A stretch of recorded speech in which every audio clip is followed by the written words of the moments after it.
Cümleten selamun aleyküm hanımlar. Diva Patik YouTube kanalıma hepiniz hoş geldiniz. Bugün birlikte dikişsiz iki şiş çok kolay bir patik yapacağız. Ben patiğimde pembe ve krem tonlarında 2 tane normal patiklik ip kullandım. Şişlerim 3 numara. Hemen modelimi de göstereceğim. İşte hanımlar, modelimiz bu şekilde. Baştan sona 2 şiş ile yapmış olduğum dikişsiz patiğim. Tabanımız böyle, topuk kısmımız. Patiğimizin hanımlar gördüğünüz üzere hiçbir yerinde dikişimiz yok. Bu patik benim elimin ölçülerine göre 37, 38 ve 39 numara ayaklar için uyumlu oldu. Hemen patiğimi şöyle kenara bırakıyorum. Birlikte başlayalım.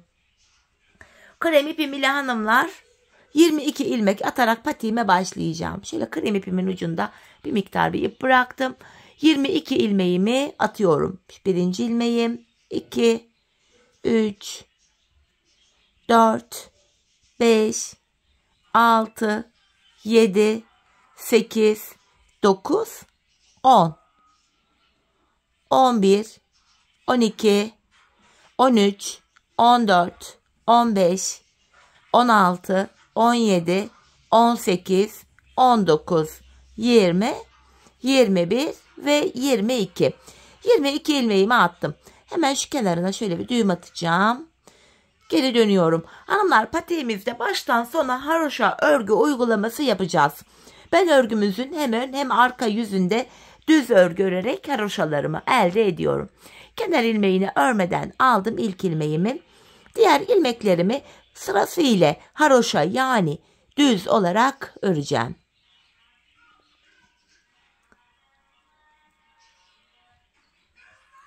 Bu şekilde düz olarak ilmeklerimi örüyorum. Sıra sonuna kadar öreceğim hanımlar ilmeklerimi. Ön yüzde modelimize başlayacağız. Bu şekilde. Evet hanımlar, burada bakın son bir ilmeğim kaldı. Ön yüze renk geçişi yapacağım için krem ipimi aradan kendime doğru aldım. Sonuncu ilmeğimi örmeden alıyorum. Şimdi ön yüzdeyiz. Ön yüzde olduğumuzu şöyle kabul ediyorum. Şu başlangıç ipimiz eğer sol taraftaysa ön yüzdeyiz demektir. Şimdi bu pembe ipimi ekleyeceğim. Modelimize başlayacağız. Hemen şuradaki modelimizi kuruyoruz hanımlar. Bu şekilde ilk ilmeğimi örerek başlıyorum. Şöyle. Hemen yanına ikinci ilmeğimi de ördükten sonra pembe ipimin ucunu şöyle kendine düğümleyeceğim hanımlar. Patiğimiz sökülmesin diye. Şöyle buraya düğümledim. Şimdi 6 ilmek pembe öreceğim. İlk ikisini örmüştüm. Şu 3. ilmeğim. 4. Pembe ipimin ucunda gizleyerek götürdüm. Şu 5. ilmeğim. Şu da 6. 6 ilmek pembe ördükten sonra geri dönüyorum. Kalan ilmeklerimi örmedim. Bu 6 pembe ilmeğimi yine pembe ile öreceğim. Bakın ilk ilmeğimi de örüyorum. Yine düz ördüm. Arka yüzdeyim. 6 ilmeğimi böyle örüyorum. Bakın yine burada son bir ilmeğim hanımlar. Bunu yine örmüyorum. Çünkü hep ön yüze renk geçiş yapacağız. Sonuncu ilmeğimi şöyle örmeden aldım. Tekrar ön yüzdeyiz. Bakın ilk desenimizi oluşturduk pembe ile. Şimdi yapacağımız işlem şu. Krem ipimiz ile bir sıra krem bir sıra pembe ipimizi kullanacağız. Krem ipim ile ilmeklerin tamamını öreceğim. 22 ilmeğimi. Pembe ipimiz ile bir miktar ilmeği ördükten sonra geri dönerken krem ipimiz ile ilmeklerin tamamını örüyoruz hanımlar. Bakın 22 ilmeğimin tamamını haroşa örüyorum. Bu şekilde. Sonuncu ilmeğimi de ördüm. Geri dönüyorum, arka yüzdeyim. Yine arka yüzde de ilmeklerimin tamamını krem ipim ile öreceğim. Bu şekilde.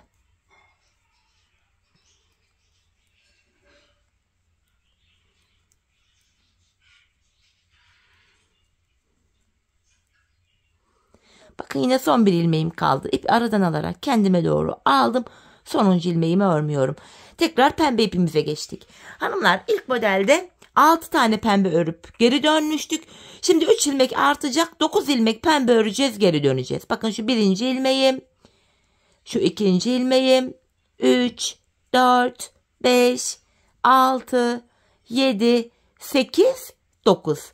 Bakın şimdi 9 tane pembemi ördüm, geri dönüyorum. Yine ilk ilmeğimi örerek başladım. Diğer ilmeklerimi de yine pembe ile örüyorum.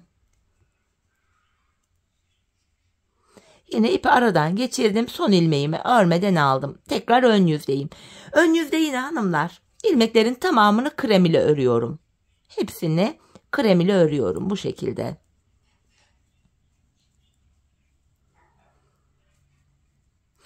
Krem ile sıra sonuna kadar öreceğiz hanımlar. Pembe ile model kurulumu yapacağız.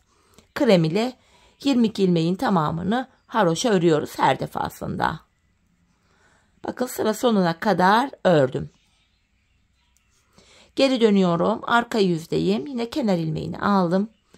Arka yüzde de yine ilmeklerimin tamamını haroşa olarak örüyorum.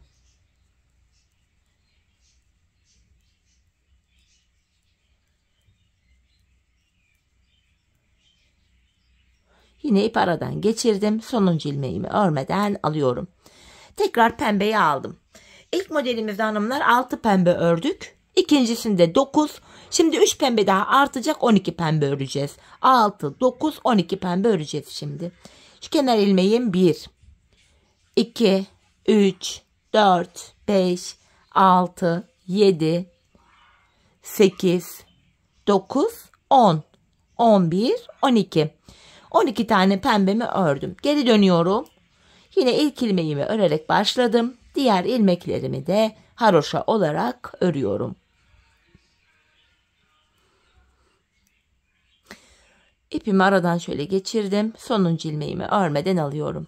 Gördüğünüz gibi bakın 3. deseni de yaptık. Her defasında pembe olan ilmek sayımız 3'er 3'er artıyor. Tekrar kremimizi aldık hanımlar. Krem ipimiz ile yine ilmeklerimizin tamamını sıra sonuna kadar haroşa olarak örelim. Arka yüzde yine haroşa olarak örüp ön yüzde buluşalım. Evet hanımlar bakın krem ipimi buraya bir diş haroşamı ördüm. Şimdi tekrar pembedeyim. İlk modelde 6, ikincide 9, üçüncüde 12 örmüştük. Şimdi 3 ilmek daha artacak, 15 ilmek pembe öreceğiz. Şu birinci ilmeğim, 2, 3, 4, 5, 6, 7, 8, 9, 10, 11, 12, 13, 14, 15. 15 ilmek pembemi ördüm. Geri dönüyorum. İlk ilmeğimi örerek başladım. Diğer ilmeklerimi de pembe ipim ile haroşa olarak örüyorum. Yine bakın ipimi aradan geçirip sonuncu ilmeğimi örmeden aldım. Bakın bu 4. modelimizi de pembe ile kurmuş olduk hanımlar. Tekrardan kremimize geçeceğiz şimdi. Yine hanımlar krem ipimiz ile ilmeklerimizi sıra sonuna kadar haroşa olarak örelim. Arka yüzde de yine haroşa olarak örelim. Ön yüzde buluşalım. Evet hanımlar bir diş haroşamı krem ipim ile ördüm. Şimdi tekrar pembe ipimi alıyorum. Bir önceki sırada 15 tane pembe örmüştük. Şimdi 3 ilmek daha artacak. 18 ilmek pembe öreceğiz. Şu birinci ilmeğim. 2, 3, 4, 5, 6, 7, 8, 9, 10, 11, 12, 13, 14, 15, 16, 17, 18 tane pembemi ördüm. Burada da son 4 krem kaldı. Şimdi yine geri dönüyorum. Arka yüzdeyim. İlk ilmeğimi yine düz örerek başladım. Devamında gelen diğer ilmeklerimi de düz olarak yani haroşa olarak örüyorum.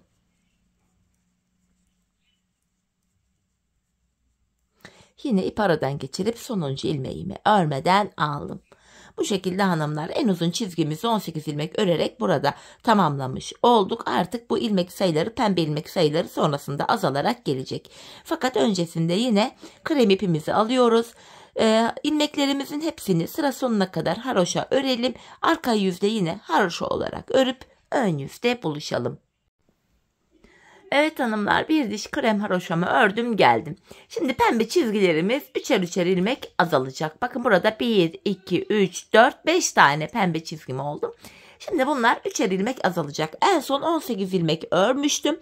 Şimdi 3 ilmek azalacak, 15 ilmek öreceğim. Kenar ilmeğimi örerek başlıyorum. Şu ikinci ilmeğim. 3, 4, 5, 6, 7, 8, 9, 10, 11, 12, 13, 14 ve 15. 15 pembeden sonra geri dönüyorum. Yine arka yüzde ilmeklerimizi haroşa olarak örüyorum.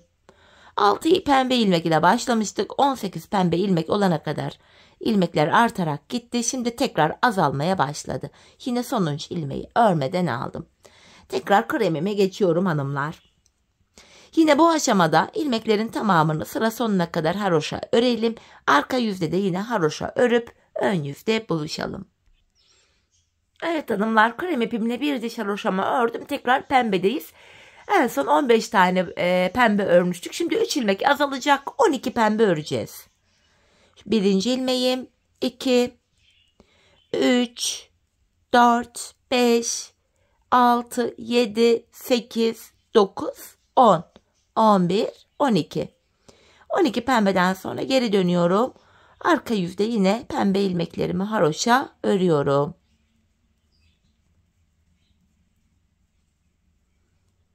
Ve sonuncu ilmeğimi yine örmeden aldım. Şimdi tekrar ön yüzdeyiz hanımlar. Krem ipimizi aldık. Yine krem ipimiz ile buraya bir diş haroşamızı örelim gelelim. Evet hanımlar, bir diş krem haroşamı ördüm geldim. Yeniden pembedeyiz. En son 12 ilmek pembe örmüştük. Şimdi 3 ilmek pembe daha azalacak. 9 tane pembe öreceğiz. Şu birinci ilmeğim. 2, 3, 4, 5, 6, 7, 8, 9. 9 pembeden sonra geri dönüyorum. Yine arka yüzde 9 pembe ilmeğimi haroşa olarak örüyorum. Yine sonuncu ilmeğimi şöyle örmeden aldım. Tekrar kremime geçiyorum. Yine buraya hanımlar krem ipimiz ile sıra sonuna kadar ilmekleri haroşa örelim. Arka yüzde de yine haroşa örüp gelelim. Evet, krem ipimizle bir diş haroşamızı ördüm geldim. Tekrar pembeye geçiyoruz hanımlar. En son 9 ilmek pembe örmüştük. Şimdi 6 öreceğiz. 1, 2, 3, 4, 5, 6. 6 ilmek ile modele başlamıştık. 6 ilmek ile hanımlar böylece ilk modelimizi bitirmiş olduk. 6 pembeden sonra geri dönüyorum. İlk ilmeğimi ördüm. Diğer ilmeklerimi de yine haroşa örüyorum. Sonuncu ilmeği örmeden aldım.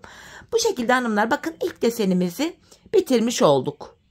Şimdi hemen ikinci desene başlayacağız.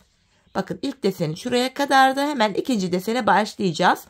Yani 6 tane pembe örmüştük. Bunu ikinci desenin ilk modeli olarak düşünelim.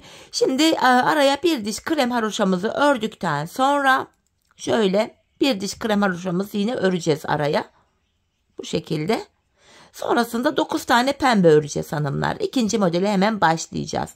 Bu şekilde bir diş haroşamızı krem ipimiz ile örelim gelelim. Evet hanımlar, krem ipimle bir diş haroşamı ördüm. Hemen ikinci modele başlayacağız. Bakın buraya en son 6 ilmek pembe örmüştük. Tekrar 9 ilmek pembe öreceğiz. 3'er ilmek artacak yine. 9 pembemi örüyorum. 1, 2, 3, 4, 5, 6, 7, 8, 9. 9 pembemi ördüm. Geri dönüyorum. Bu şekilde arka yüzde ilmeklerimi yine haroşa örüyorum. Sonuncu ilmeğimi örmeden aldım.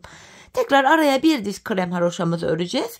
Sonrasında 12 pembe öreceğiz. Tekrar bir diş krem haroşa ördükten sonra 15 pembe. Bir diş haroşa ördükten sonra yine ilk modelde olduğu gibi 18 pembe haroşamız olana kadar öreceğiz.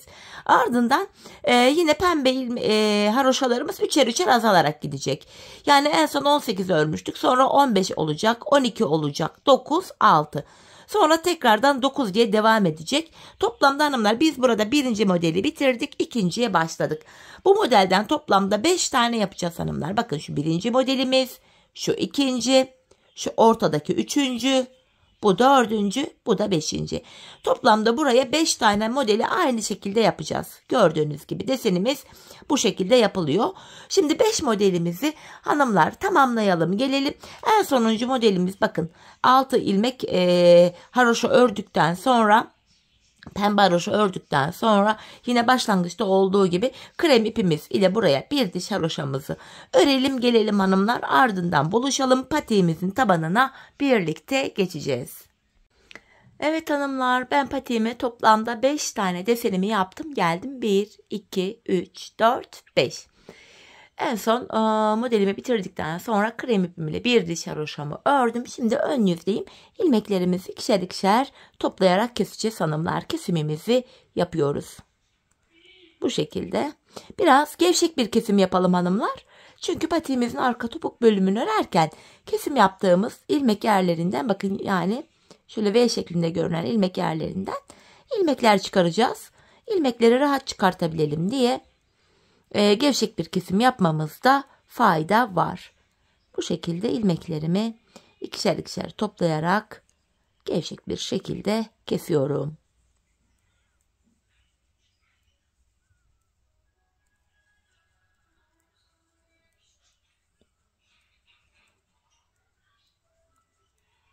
Son bir ilmeğim kaldı. Onu da kestim. En son şu kenarımız sık olsun diye şuraya 2 tane bir zincir çekip ipimi kesiyorum. Patiğimizin hanımlar bu üst bölümünü bitirdik. Şimdi şöyle bir tık uzun şişlerle patiğimin şu taban bölümünü öreceğim. Bu bölümde dileyen misinalı şiş de kullanabilir hanımlar. Şimdi krem ipim ile kenar ilmek yerlerine girerek ilmekler çıkaracağım. Ön yüzde hemen şu kenardan bakın. İlk kenar ilmek yerim krem. İlk krem kenar ilmek yerine girerek buradan şöyle ilmek çıkarıyorum. Sırasıyla bakın pembe kenar ilmek yerim var. Bir pembeden bir kremden böyle ilmekler çıkaracağız. Bakın 2 ilmek oldu. Hemen şu krem ipimin ucunu kendine düğümlüyorum patiğimiz sökülmesin diye. Sırasıyla kenar ilmek yerlerine ilmeğin 2 kanadına birden girerek ilmek çıkarıyoruz. Şöyle. Şu ipimin ucuna gizleyerek götüreyim. Bakın kremden çıkarttım. Sırasıyla pembeden şöyle ilmeğin 2 kanadına birden girerek kenar ilmek yerlerinden ilmekler çıkarıyoruz. Bu şekilde. Bakın kaç ilmeğimiz olmuş? 4, 8, 9, 10, 11 ilmek olmuş. Ben buradan şu diğer uca kadar hanımlar toplamda 83 adet ilmek çıkarttım. Şimdi diğer uca kadar ilmeklerimizi çıkarıp gelelim.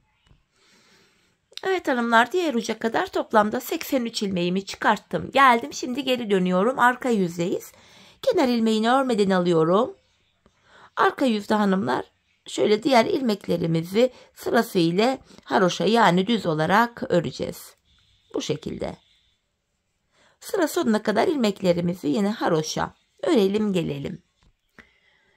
Evet hanımlar, sıra sonuna kadar ilmeklerimi ördüm. Ön yüze bir diş haroşa oluştu. Şimdi burundan itibaren tabanımıza başlayacağız. Patiğimizin burun kısmına yani şuraya 7 ilmek ile başlayacağız. Tabanda 15 ilmek olana kadar yanlardan birer birer ilmekler alacağız. Şöyle şişimizde 83 ilmek vardı. 7 ilmek patiğimizin orta kısmına ayırınca ortaya 76 ilmek kalıyor. 7 ilmek 83'ten 7'yi çıkarttık. Buruna ayırdığımız 76 ilmek kaldı.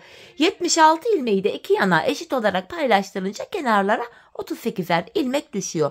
Öncelikle hanımlar şu ilk kenarımızdaki 38 ilmeğimizi öreceğiz. Bakın kenar ilmeğim 1, 2, 3, 4, 5, 6, 7, 8, 9, 10, 11, 12, 13, 14, 15, 16, 17, 18, 19, 20, 21, 22, 23, 24, 25, 26, 27, 28, 29, 30, 31, 32, 33, 34, 35, 36, 37, 38. Sağ kenardaki 38 ilmeğimizi ördüm. Şimdi burun kısmı için 7 ilmek daha öreceğim. 1, 2, 3, 4, 5, 6, 7. Saydığımızda hanımlar şu sol kenarda da 38 ilmek kalıyor. Şimdi geri döndüm. İpimiz karşıda, ilk ilmeğimi örmeden aldım. Buruna ayırdığımız 7 ilmeği öreceğim. Şu ikinci ilmeğim 3, 4, 5, 6, 7. Tekrar geri dönüyorum.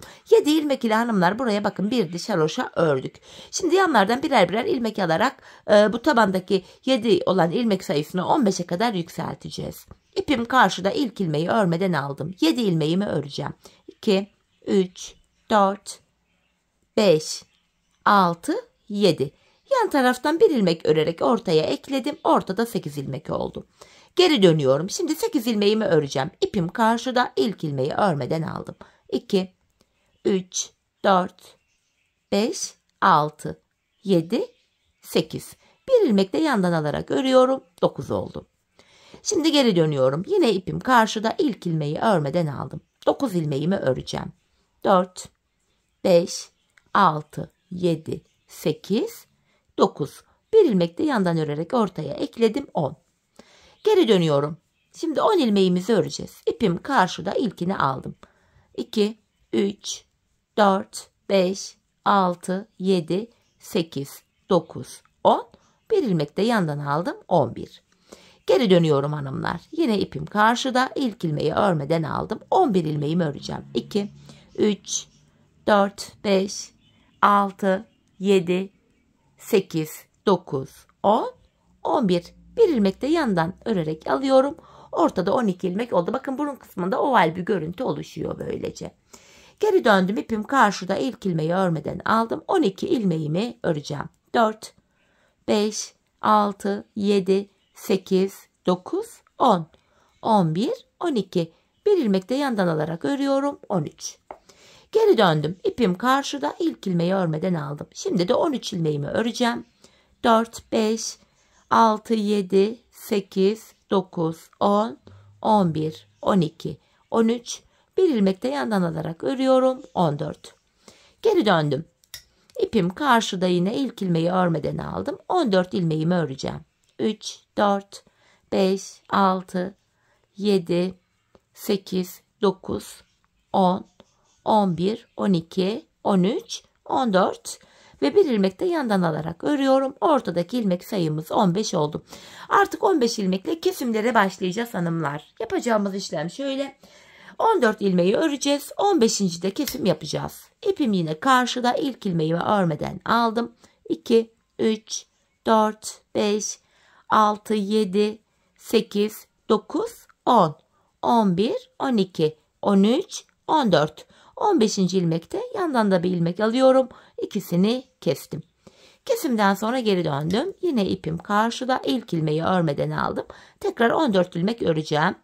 4, 5, 6, 7, 8, 9, 10, 11, 12, 13, 14. 15. ilmekte yandan da bir ilmek alıyorum. İkisini kesiyorum. Kesimden sonra tekrar geri döneceğiz. Patiğimizin tabanını 15 ilmek üzerinden bu şekilde öreceğiz hanımlar. Her seferinde ilmekleri saymaya gerek yok. Çünkü taban ile kenar arasında bakın ayrık bir görüntümüz var. Bu tabanda son bir ilmek kalana kadar öreceğiz. Sonuncuda kesimi yapacağız. Bakın saymadan gidelim. İpim karşıda, ilk ilmeği örmeden aldım. Tabanımda son bir ilmeğim kalana kadar örüyorum.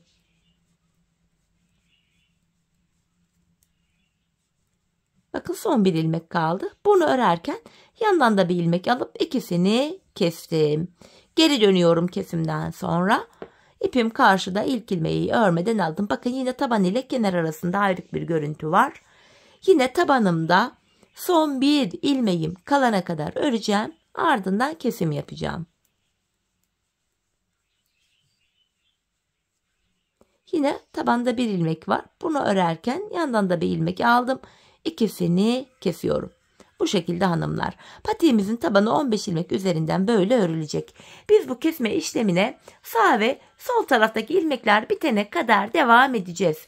Şimdi hep birlikte sağ ve sol taraftaki ilmekler bitene kadar patiğimizin tabanını sizlere anlattığım gibi örelim gelelim. Evet hanımlar, patiğimin tabanını 15 ilmek olarak ördüm ve geldim. Sağ ve sol taraftaki ilmekler bitti. Şişimde sadece tabanda kullandığım 15 ilmek kaldı. Şimdi bu 15 ilmek ile patiğimizin şu arka bölümünü öreceğiz. Yine haroşa örgüye devam ediyoruz hanımlar.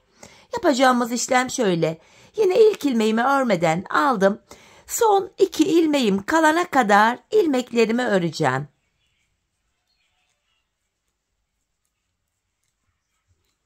Bakın son 2 ilmeğim kaldı. Bu 2 ilmeğin ikisini birlikte keserek örüyorum. Şişimde böylece 14 ilmek kaldı. Bu aşamada bakın burada kenar ilmek yerleri var. Bakın şurada ilk kenar ilmek yerine ilmeğin 2 kanadına birden giriyorum. İlmek çıkarttım. Böylece tekrar 15 ilmeğim oldu. Bu şekilde hem patiğimizin arka bölümünü örmüş oluyoruz hem de arka bölümü dikişsiz yanlara eklemiş oluyoruz. İlmek çıkarttıktan sonra geri dönüyorum. İpim karşıda, ilk ilmeği örmeden aldım. Tekrardan son 2 ilmeğim kalana kadar ilmeklerimi örüyorum. Bakın son 2 ilmeğim kaldı. Yine bu 2 ilmeğin ikisini birlikte keserek ördüm. Sağ kenardan ilmek çıkarırken hanımlar geri dönüyorum. Ön yüzde çıkaracağım. Öyle daha çok kolayıma gidiyor. Şimdi de buradaki bakın ilk kenar ilmek yerim V şeklinde. Buraya girerek şöyle ilmeğimi çıkarıyorum. Tekrar 15 ilmeğimiz oldu. Devam edeceğim yine. Diğer ilmeklerimi örüyorum. Son 2 ilmek kalana kadar.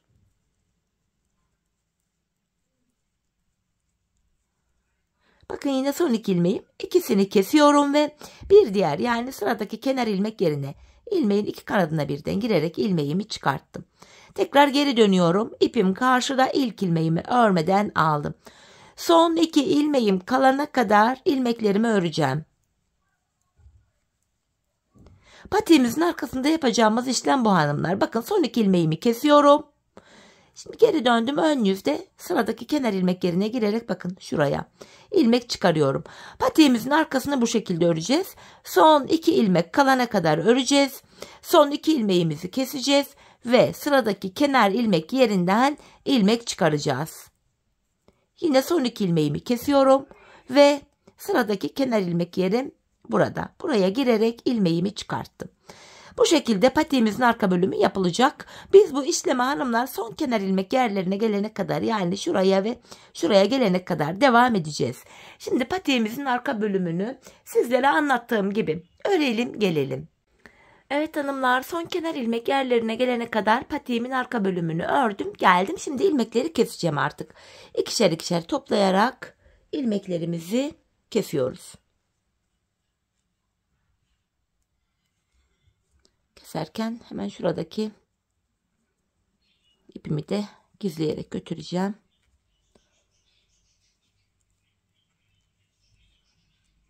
Bu şekilde yine kesimimizi yapıyoruz. Dileyen tığ ile de kesim yapabilir. Artık hangisi kolayınıza gidiyorsa.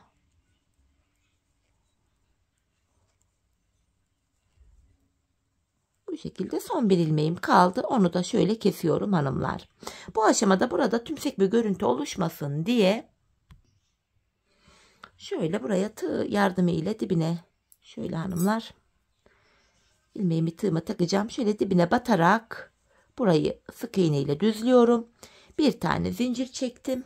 İpimi kesiyorum. Artık patiğimizi bitirdik. Bir kenar oyamız kaldı. Ama öncesinde hemen şu iplerimizin uçlarını bir gizleyelim hanımlar. Hemen şuralarda ipuçlarımız var.